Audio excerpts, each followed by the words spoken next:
দিনাজপুরের ফুলবাড়ীতে বীর মুক্তিযোদ্ধা ইনস্টিটিউট এর বার্ষিক ক্রীড়া প্রতিযোগিতা ২০২৫-এর শুভ উদ্বোধন করা হয়েছে।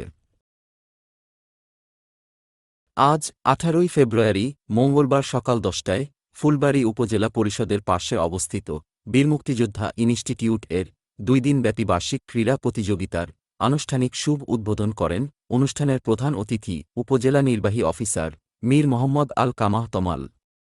উদ্বোধন শেষে আলোচনা সভায় প্রতিষ্ঠানের সভাপতি রাজেন্দ্র প্রসাদের সভাপতিত্বে বক্তব্য রাখেন ফুলবাড়ী পৌর প্রশাসক ও উপজেলা সহকারী কমিশনার ভূমি মোহাম্মদ জাফর আরিফ চৌধুরী, প্রতিষ্ঠানের ম্যানেজিং কমিটির সদস্য ও পৌর বিএনপির সদস্য সচিব মানিক মণ্ডল, প্রতিষ্ঠানের ম্যানেজিং কমিটির সদস্য ও ফুলবাড়ী সম্মিলিত নাগরিক সমাজের আহ্বায়ক হামিদুল হক, বীর মুক্তিযোদ্ধা ইনস্টিটিউটের অধ্যক্ষ সাইফুল ইসলাম সহ স্থানীয় সুধীজন উপস্থিত ছিলেন।